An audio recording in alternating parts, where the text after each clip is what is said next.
This is Luetin, and today I wanted to talk about the release of Medal of Honor Warfighter.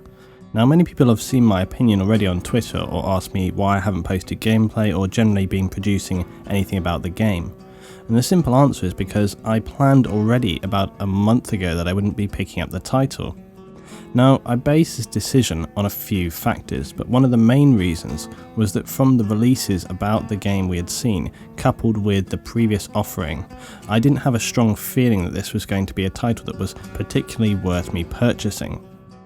But there's nothing special about having a feeling about a game and then being proved wrong, and I can't count the number of times I've said, oh, I won't be picking up that title, only to see it release and then go, oh, it's better than I thought. Of course, the same can be said that a game was not quite what you expected it to be. However, the crux of my general opinions is that I really don't believe you have to be hands-on with a game to have an opinion on it. And something else that really grinds on me is when people say that unless you have a physically experienced with, if you've played the game, then your opinion is just invalid. And I really don't agree with this, because while someone who has had a physical test of a title, it doesn't mean that they automatically have a more valid insight than you. It simply just means that they're coming at it from a different angle. And the other reason for me is that when I'm considering if a game will be successful or not, it's not necessarily based on information that you would find purely from the physical testing of a game. For example, it could be, its mechanics or UI. You don't always need to physically experience this stuff in order to base your choice on it. So my decision to not purchase Medal of Honor was based on past knowledge to a percentage extent, but it was also with the beta that we really seen that they had not done anything that you could really call significant, and that was the main sticking point for me. And this leads me on to the theory aspect of my reasoning. Now, the nature of gaming has been changing more than it has done in the past, and people are playing single titles for longer, and when I say this I'm talking about the broader base of gamers, not just the hardcore players. Because hardcore gamers will always gravitate towards less titles unless they are exceptional at multitasking and have tons of time available to them.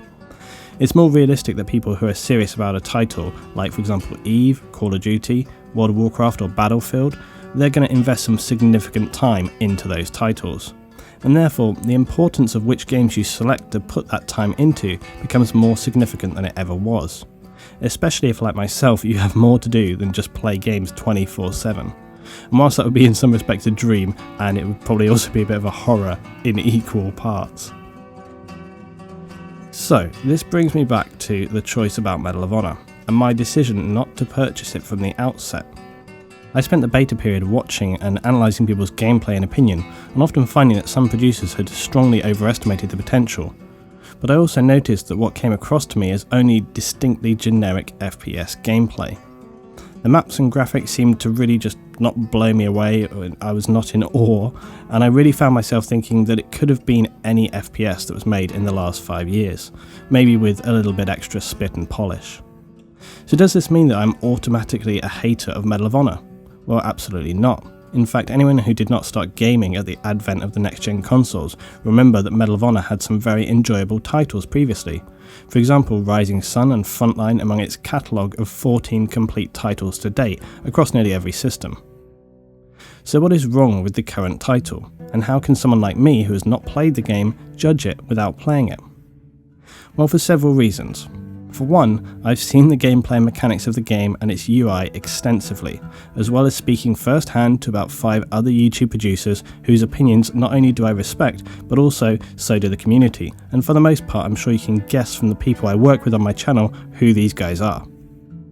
So once you put this whole puzzle together, plus for myself what I've seen, I feel that I can make a fairly accurate view on the game. Now, you might expect me to go into speaking about the graphics and how they don't really live up to Frostbite 2, or about how some of the mechanics of the map designs don't play out too well, or the UI and how it's not particularly user-friendly. Well, I could do all of those things in painful detail. However, there's not really any need for me to do so. And if you want to find out those things, then just go check out Level Cap or intheworksmedia or Shusty Bangs. They've all done really great reviews that are fully comprehensive, and I'll link those for you in the notes below. So with that in mind, what can I offer you that goes beyond what we've already seen this week? Well, I've read plenty of reviews, and I've cast my eye over numerous notes, comments, quotes, Twitter, all of that.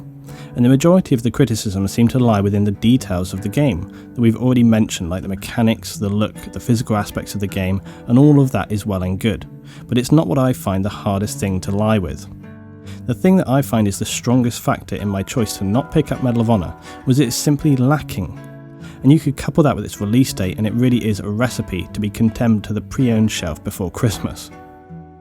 When a new game releases now, the stakes are really high, and it's not enough to be not a bad game. It has to have something that makes you go, holy crap, I want to play this.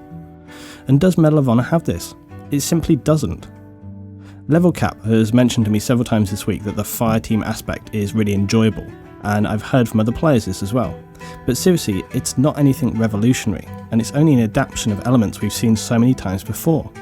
So you couple that up with the string of issues with the game so far, and it's not a sunny day in Medal of Honor land. What I've heard also a lot this week is people saying it's not Battlefield, it's not Call of Duty, it's Medal of Honor. Is it? If that's the case, then it would only be defined that way by its shortcomings compared against the other titles. In order for Medal of Honor to really become a new big title, it needs to do something to go beyond the other titles. And how can you do that within an FPS? I think there are plenty of ways. For example, Medal of Honor always touts very much about its research and its realism, so why not grip that idea by the horns and really get stuck into it? Instead of producing something middle of the road, why didn't they say, okay, this game is going to be about tech, and we will focus on so many elements of your equipment and how the users can get into that equipment, perhaps even introduce random elements, things like jamming weapons, overheating weapons, or, me and Dascro recently discussed this. Or they could go full out on the graphics and really push them to the max of what the engine can handle to give something, they haven't seen before. Now, graphics are never the be-all and end-all, but if you can produce something really, really astonishing, it can make up a lot for the, the dynamic mechanics of the game. Or they could produce some really dynamic, astonishing level designs, perhaps lots of different scales and feelings and, environments, levels, different amounts of light, really, really dark, really bright, will go all over the place. And, every game will always take in different geographical locations, but maybe they needed to just go further with it, something to make people go, I'm not going to get this from another title. You could take, for example, the transition that Battlefield made from Bad Company to Battlefield 3. Now, whether or not it was a sequel to Battlefield 2 was of no real major significance, because it mattered not when you saw the huge steps that had been made with Battlefield 3, with Frostbite and the other design elements. But then you take something like Call of Duty. Now, despite what people may say, it's a series that has innovated and tried to bring different elements into the game to make it something significant each time, but staying true to its core engine and its gameplay principles. Now, another great and neglected title would also be something like Killzone. It's a PlayStation exclusive, and its gameplay was really quite unique compared to COD and Battlefield, and some of its design elements combined with really slick graphics made it something that, for me anyway, stood apart from Battlefield and COD. So in essence, I have nothing against Medal of Honor, but it really feels like a missed opportunity. To me, the basis of their titles is going to be how they researched and spoke to Tier 1 operators and gathered all this info, and I think they really need to transfer it more into the games. And Call of Duty, let's face it, it's the arcade style of FPS, and Battlefield sits somewhere in between a more realistic tactical shooter and still that arcade action.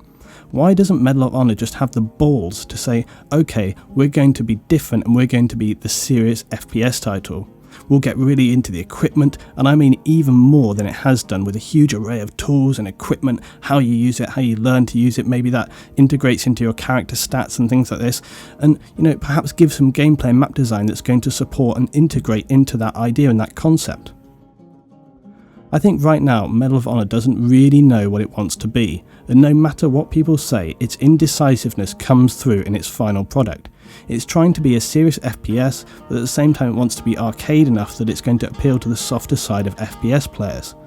And as with any product to be successful, when you're entering into a competitive marketplace, you need a unique selling point, and something that you can stick with to the letter and say, this is what we are about.